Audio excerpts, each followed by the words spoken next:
Not sure. Okay. It says we're recording. All right, let's get started. So today we are discussing AI, ChatGPT, how to use these tools within your chamber to make things easier, more efficient, more effective. I have a couple people on the call that are actually using these tools. For those that attended PDC, I shared with you guys some tools from my presentation. All of those things that I created, those policies and procedures, were created in ChatGPT. Um, in a way that was customizable for your chambers. So that's just an example of some ways that I use ChatGPT to streamline and make some resources and things.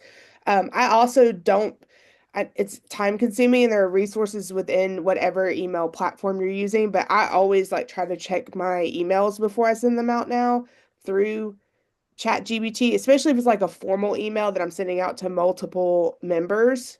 I just like to run it through it to make sure it sounds good and is, no errors in that. Um, Also, if I'm writing descriptions for events, because words are not my specialty, I always am like, here's the event, give me a one paragraph intro for this event. And I'll have that come back and then I kind of tweak it to make it work.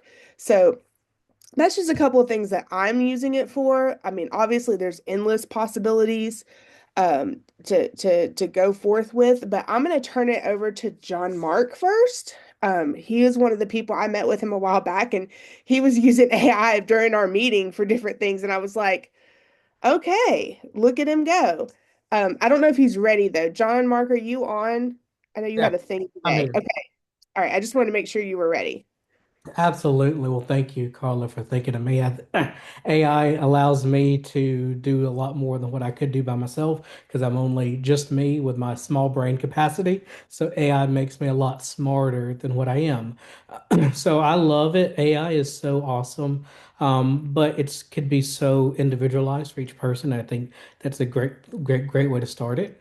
Um, So for me, when I'm using it in the confines of for the chamber, AI spits out what you put in. That's kind of how it works. So you have to put in the right parameters to begin with. So really, what when I start using it, I haven't actually. You can create with ChatGPT different chats, and each one is like one for programming, and one for membership, and one for possible new events that we're going to do. And so when I'm building it out, I'll actually have a conversation with ChatGPT along the lines of, "Hey, this is our organization." I actually get it very often to take just surf. I tell it surf the internet, look over everything that's Childersburg related, quote unquote, and chamber related. And then just give me some outputs of all this information. So what I'm doing is it's actually building a catalog with ChatGPT of all this information. And of course, it tracks every conversation we have already. So I believe it kind of knows how my brain works, which can be kind of terrifying. So it's you really have to understand how to utilize it as a tool, because that's what it is. It's just a tool. It's not like the end all be all. We still have to go and double check AI because it can still spit out some wrong information every so often. So we have to go back and double check it. So you can't just use it as all of your knowledge there. No, you need to still know your stuff so you can catch the issue or the problem and get it to correct it. Because you can also have people putting up stuff on the internet that ChatGPT is going and looking at or AI is going to look at, and it can be wrong. So it could be pulling that as your information. So you just have to know that from the beginning. So I just front load it with all this information and then I allow it to give me the output. And then I take that, personalize it for my organization, maybe make it look a certain way that works for us. So some practical things that I use AI for. I have loved recently using it to record any, I actually pull my phone out and just do an audio recording of any meeting that I'm in. And especially with iPhones, and I'm sure any other devices do the same thing. Then it'll take it and actually transcribe it into words, any of those recordings. And I'll actually put in, I have a whole conversation with ChatGPT, a chat with it of, hey, taking meeting minutes and then consolidating it to like an action plan for me. So what are the big points that I need to know? and then what are the next steps for me. And so that's one thing I actually use because it takes an hour-long meeting and condenses it down to a one pager for me, and that makes my output a lot stronger. And so then I'm able to, one problem I struggle with, and I'm sure we may all do, is everybody's brain doesn't work like me. So when I'm saying something to somebody else, it makes sense in my head, but to them it's just gibberish. And so AI is a great plane for me to be able to level the playing field so they can understand what I'm saying as well. I've been pulled into some meetings with Paige actually, where she would send out a whole bunch of data. And of course, we know our days are just crazy. And so we may not have enough time to allocate hours to review and come up with some good thoughts. So I do that as well. But then I'll just throw in all the reports. You can throw in Excel spreadsheets, you can throw in PDFs, you can throw in everything, and you can actually get ChatGPT to review that data and give you some key points. And then that'll actually begin the process. Okay, ChatGPT has looked at this and has showed me this. I need to go in and highlight that and look at it and then get my thoughts on it. So it's not creating my thoughts, it's just giving me point one to go look at. And so that has been another tool that I've used it for. And then for me, another great thing I've used it for is I actually would tell ChatGPT if I have an idea of some new programming. I'll tell it, hey, surf the internet, look at chambers across all 50 states who are doing this kind of program that we're wanting to do, and then give me some information of who to talk to. So it'll actually will give me a rubric of somebody's program that they're doing, how they've done it, and then even give me contact names, numbers, and emails that I can go then and talk to them. So it's allowing me to create my own database of people who are doing programs that we may want to implement over the next few years, and then people to actually talk to. So those are some ways that I'm using it practically. And if you could just learn how to put the right stuff to put in, you actually get some really cool things to come out of it. That is awesome. Does anyone have any questions for John Mark? No? Okay. Um, Yeah, I think I've got something, but I think I heard you say something about processing data or helping you create a data Correct. spreadsheet. A little bit Correct. more about that. So the way and ChatGPT will change it based off of what you need, Diane. So how it'll work is you'll say I would, for example, I would put all this information in PDFs that have been sent to me and say, hey, process this data and give me all the information. So then it'll come up with just this big chat log of all this information that's probably not really user friendly to look at. And then you'll figure out what works best for you. And then you can tell ChatGPT, hey, make this into a graph that I can use, and it'll actually spit you out a PDF or an Excel sheet or whatever you want. It'll spit that out and give it to you. I'm actually using it for some possible website stuff that we're wanting to do. Actually, ChatGPT now can actually make website domains or make actual links that you can use and you can use as frameworks to give to a third party to help build out something for you. So it can do all of that and it's ever changing. Like the stuff I'm saying today, next week may change, may be better, may be worse. But it's changing at such a fast pace. So that was something that AI wasn't doing when I first started some projects. But now that I'm in the middle of it, and it's updated and it's made my life a lot easier because it's giving me all this aggregated information in the way that works for me in this moment. So you just got to figure out exactly what you want, how you want the output to look, and then just tell ChatGPT or whatever AI source you use, hey, this is how I want to receive it, and then it'll do that for you.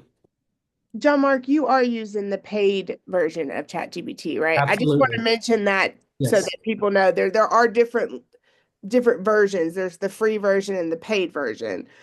Sometimes you'll hit a limit with the free version of Mhm. outputs that you can get or types of like some of these PDFs he's talking about or Excel spreadsheets and things. It'll say like you can only access that with our paid version. Like you won't get that output unless you're paying for it. Yesterday another practical use yesterday, I pulled us one of our contact lists down from Growth Zone to import into our Outlook contacts, and it wouldn't import. And so I just went to ChatGPT and uploaded that spreadsheet and said, "Why is this not uploading into Outlook contacts?" And it's like, "We found some errors in your spreadsheet. Would you like to us to fix this and give you a new spreadsheet?" Well, yes, ChatGPT, I would love for you to fix my spreadsheet so that it will work because obviously I don't know what I'm doing. So that's just another practical use of importing those documents and it will help you get a document that you need. Another person I asked to be on this call is Allie. Allie, are you on? I don't know if she's on. Her note taker's on, which is an Yes, AI. I am on. I'm on. How are you? Good. So, Allie, if you'll go ahead and share like how you're using AI at your chamber. Allie's on the go Goodness. today. Yeah, well, let me just highlight I'm taking my dog for a walk today. um, Gotta, work smarter, not harder, and I could do a conference call while on the go. So, I've actually used AI twice already this morning to make my life easier. But I think one thing just to kind of get from the beginning is to understand that there are all different types of AI. And almost every single platform, organization, you name it, has its own form of AI right now. So, like if you've updated Google Chrome, um, Gemini is now live. And so it's happening right there in Google Chrome that you can interact with. All of your Google results are happening through the Gemini system as well. Microsoft Outlook has a built-in system that does it. So you could even have assistance from, writing emails through their Teams Maestro, I believe is what it's called. And so you just have to know, like, there are different systems out there, and you kind of have to see which one works for you. For me, I've already invested a lot of time into ChatGPT.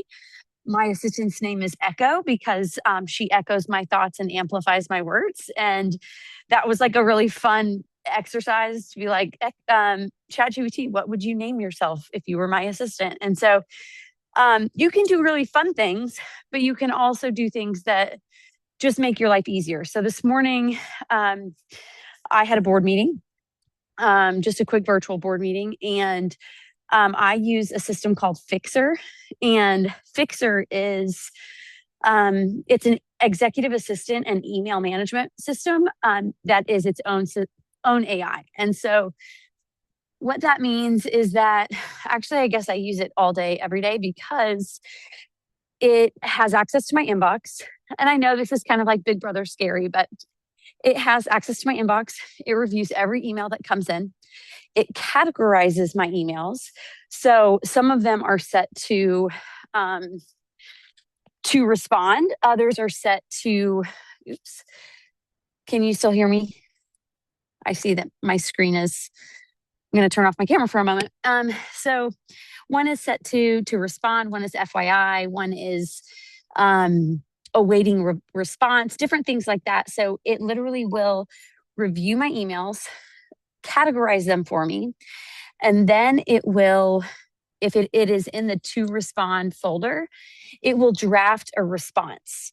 And so what I have found is that I actually utilize ChatGPT to help build a description and a script for Fixer to say, how do you want to write? Like, how can you write like me? Because I have a very particular type of style. And so you plug it into that system and then it will start to write like you. And I really have found that it is done an incredible job. And it gets better with time. The more and more you use it, the more and more it writes more like you. But it has taken just the overall management for me. I always felt like I was drowning in my inbox. It was just a really hard experience for me where I would just feel like, gosh, I can catch up on all these things. My calendar is full, but then I've still got 200 emails at the end of the day. And so this has allowed me to realize that, like, hey, about 90% of my inbox is marketing related. And, the 10 to 20% that I get, I am able to get through so much faster because it drafts a response for me. And then what I do, it just sits there in my outbox, or it sits there in my drafts waiting for me to review it, approve it, and make sure that it's accurate. And then also, then I can send it. And so that's been insanely helpful. Fixer is the name, and it's FYXER. I'll put a link to that in the chat. It is $50 a month. So it is expensive, but for me, I really wanted to hire an executive assistant to assist me with this stuff. And we didn't have that in the budget. And so I was like, well, I'm going to try an AI assistant and see what happens. And I've been really, really, really pleased with it. So that has kind of been my most game changing experience. A lot of the same experiences that he had before me was what used it for. Just this morning, I knew the title of the keynote speaker for our All Things Marketing Summit, and the speaker had given me like a 1 sentence description of what he was going to talk about. I plugged that into ChatGPT and said, come up with a short paragraph description for this session. And so that's been helpful. Even, those challenges of like, I have, challenges with city government things and, how do you write this email to be able to, make sure it's not biased or anything like that. There's a ton of things that you can do, but it does all come back to what you put into it. You've got to take the time to write a really good prompt for it to spit it back out in a good way for you, and give it time to learn you. That's awesome. Thank you, Allie. Those are some really, really good tips. And I wrote down Fixer. I don't have as many inbox problems as execs have, but still a great tool. And she's right, there is so many different sources. I don't know if your Amazon Alexa has started screaming at you that they have a new AI tool, and that you can upgrade. But yeah, she's barking at me daily about her new AI tool. So there's lots of tools you can use, different platforms. That's why I said usually with whatever email platform you're using, there is some sort of AI tool built within that you can start using. Um, a couple of things that I wanted to mention, just forward thinking for you guys. Um, Something I'm trying to tell people from a marketing standpoint, especially if you are um, looking at building a new website or our tourism and trying to attract tourists, setting up your website information in a Q&A format instead of just paragraphs of information, doing it in why visit, I'm just going to use Allie's example, why visit Opelika or why join the Opelika Chamber, and then have the answer, or what is the benefit of being a member of the Opelika Chamber and having the answer. All of that makes it so much easier for AI to cite those resources from your website when it's in that Q&A format.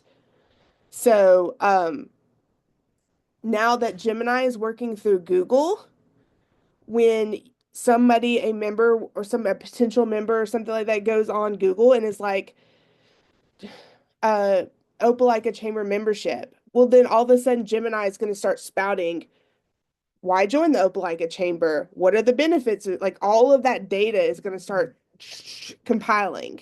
So when you start thinking about your website now in terms of design and formatting, try to eliminate some of those paragraphs of data and reconvert it, instead of like a header and data, a question and info, a question and response. The same way you would see like a frequently asked questions page, your whole website should start kind of transitioning to that Q&A format, because it makes it more compatible for AI to get the results and accurate results. Whereas if somebody asks it a specific question like that, right now it's got to scan your website and find the info.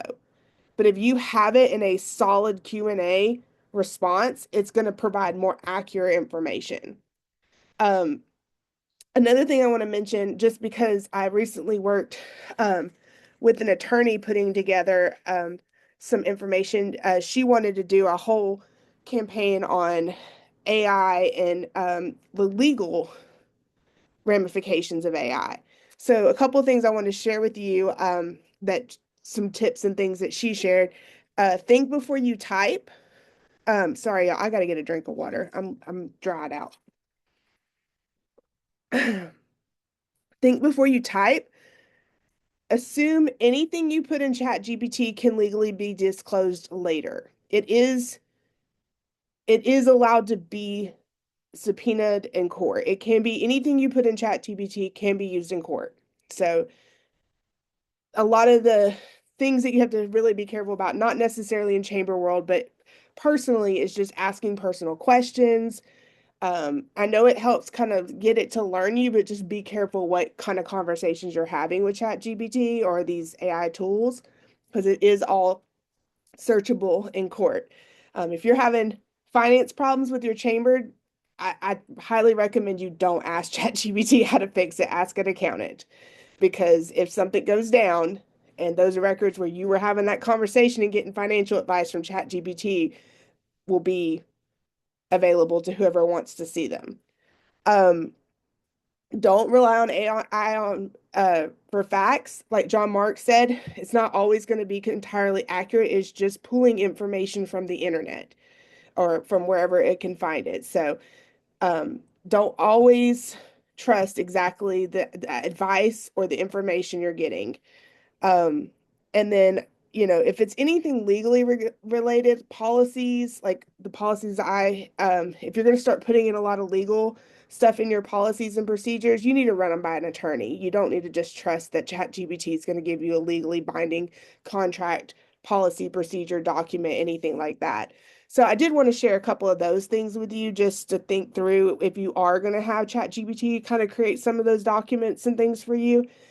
It's fine, get ChatGPT to get you a rough draft, but you still need to run them by a lawyer to make sure that your bylaws, your policies, procedures, anything like that is legal, contracts, those things. So I wanted to put that out there. Does anybody have any questions or want to share anything? Carla, just kind of piggybacking on, sorry, Brenda, That's I'll be okay. quick. Just kind of piggybacking on what you said about running things by an attorney. Also, and I think we are in an age of just assume nothing is private anymore. I think there was an assumption of privacy with email and other things, but with Gemini and some of the other tools that particularly Google is using, unless you opt out, your emails are now through Gemini are being scanned. So um, don't make any assumption of privacy. There is an opt out for Google, but and I think I can find the article. But again, we're living in a new age of privacy concerns. So hopefully you are not putting personal information out there anyway, but particularly I would be even more careful now. I will tell you, I don't know if it's happening in Alabama, but in the state of Georgia, clerks of courts are now requiring that it be put on legal documents if you used any kind of AI tools to write plea pleads. That's not what I meant to say.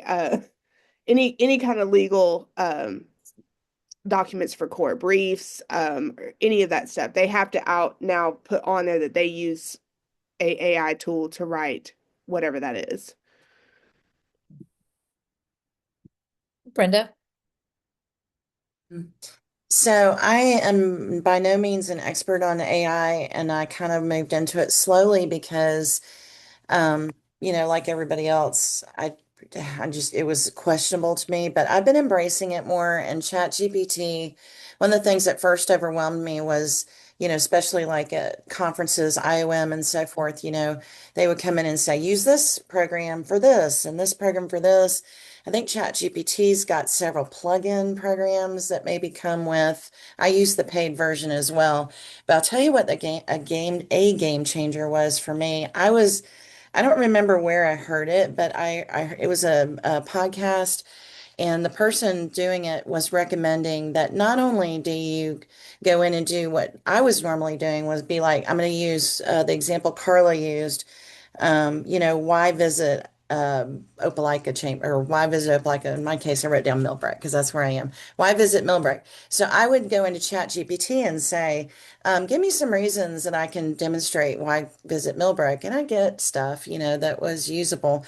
But this the person I was listening to was saying, when you do that, tell it what your end result is. That why that we always talk about. Tell it why you want this information and what you hope to achieve by getting this information. So, like in that example, I might say, tell me some reasons why to visit Millbrook.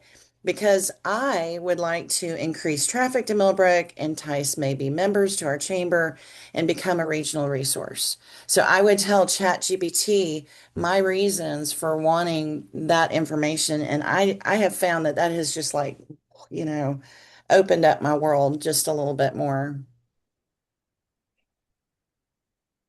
Great point, Brenda. I let the specificity of why you're asking it. I think it will give you a better result. It absolutely will. I mean, in anything you do in ChatGPT, e example recently that I use is I mean, just like the Outlook situation, I wanted it to do whatever it needed to do because my end result was I needed these contacts in Outlook. So whatever you got to do, make that's my goal. So I definitely agree. Disclosing your goal for whatever you're trying to do will help ChatGPT give you a more accurate result. Yeah. Does anybody else have any questions or want Carl, to share anything? sorry, I was going to add real quick. I was working with a chamber a couple of months ago and specifically looking at a new strategic plan. And I had, I think, six different documents. There were membership surveys, past program of work, their past strategic plan, board minutes from a strategic planning session. They were in Word format, some were in PDF format, and I uploaded all of those documents to ChatGPT together and said, summarize these documents into a usable format, giving six action items, all of whatever, I don't remember the exact prompt, but in a matter of minutes, it was able to really summarize all of those documents, find common themes, and create the basis of what then we built. Certainly did not use the final result as it produced, but it cut so much time of having to summarize those six different documents into one. But just don't be afraid to like upload multiple documents and do summary from that. Again, I did go back and read, but I didn't have to read at the intense level, I guess, that I would have if doing it on my own. So just another example of how I've used it. But I wish Michelle Epling was on here. She also uses it all the time.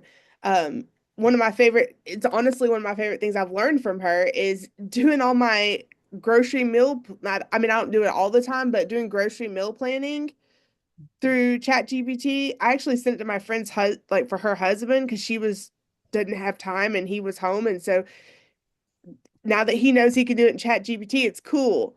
But but it'll give you your menu, your recipes, everything you need to buy from the store.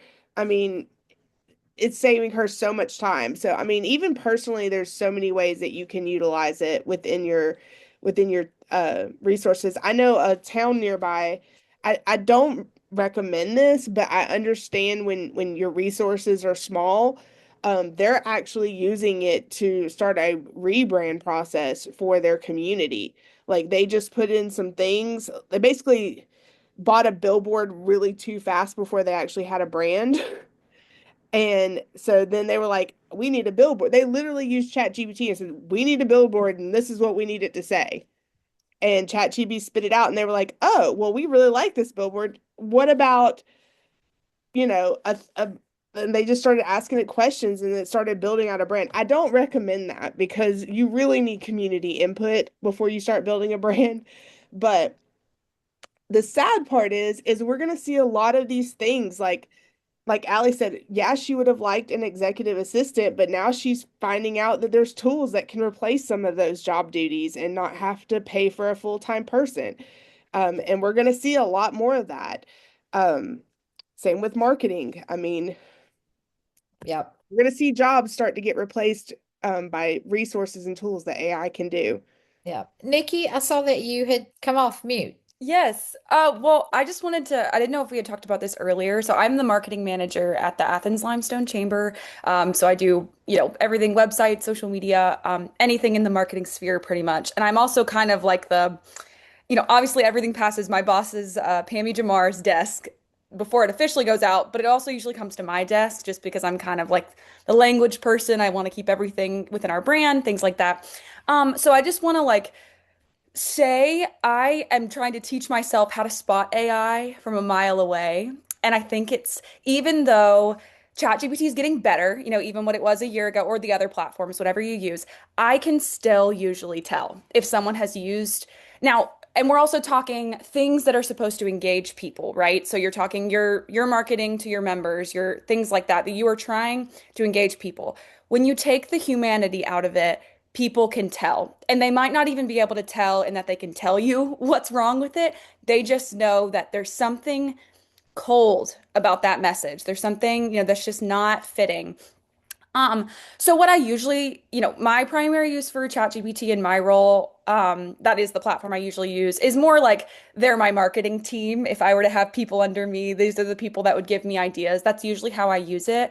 But I will never send out an email that is the first draft of what ChatGPT gave me, which I feel like is what we've discussed too, is also go through multiple drafts. But I also will always add one statement, add several statements, change the adjectives. ChatGPT and similar systems love to use adjectives that have the wrong connotation. It's almost like someone who, English is a second language, like what the word means, but you don't really know what the word means in that context. That can come across passive aggressive. That could come across, unprofessional. And so even though the word itself is not, they don't understand that nuance. A computer doesn't understand. So I just want to like say, as you're using these tools, especially if you're sending them to other people and you want other people to respond to you, just be careful that it doesn't look like AI. Because I'm seeing, especially on social media, everyone's captions, everyone's, anything. I'll have companies send things to me, say, hey, you're going to post about this event, please use this caption. And I will always write back and say, I love the idea here, let's make sure we include this just because there are a lot of, like you were saying, jobs that are becoming obsolete. You can take things out, but also the humanity of what we do is why people love it. And I think like AI is great and it's great to generate it, but you have to have it in your voice. It has to sound like a human would say it. So I just wanted to, I'm trying to catch that in my own work when I use it. I know that's something, again, my boss, Pammy, she's always like, read over this letter. If there's too many lists, another safeguard, ChatGPT loves lists. AI loves lists. They want to say, this thing is X, Y, and Z. You don't always need to say that. You can say, this X thing is always Y, because we don't talk always in lists. We do, but we don't. So I think just make sure, just as a safeguard, make sure it still sounds human as you're putting things out there. I, I would definitely agree with her. That is why I just taught a Reels class in Decatur. And one of the things I kind of touched on very briefly was just making it you speaking and why captions are important, because that is a big tool that TikTok and Meta are using to differentiate between what is AI content and what is real content. It that is one way that they're, if it's your real voice and you're really speaking, which is a lot, which is why that's important doing voiceover or doing an actual video of you speaking. It just helps it perform better and helps it be seen more because they know what's real and what's not, and they will simmer not real content. So I agree with her 100%. Um, and I see it. I mean, I see the same thing she's seeing as well. I mean, we're all kind of guilty of doing it when we need a caption really fast and we don't want to take the time to think through what was it, three things about AI using it in court cases. Like I'm not going to take the time to think about that. But it is good for list. So, I mean, if you do need something in a list format to make it simpler for them to see, you can use it. There's a time and a place, but do personalize it and make sure the information is accurate. Anybody else? I just wanted to add too, I think there is a debate, and the debate will probably come to a head about whether or not you hide the fact that you're using AI, like try to do those things and tricks. I mean, I agree with everything that I just heard, but everybody's using it and nobody's like, so few people are admitting it.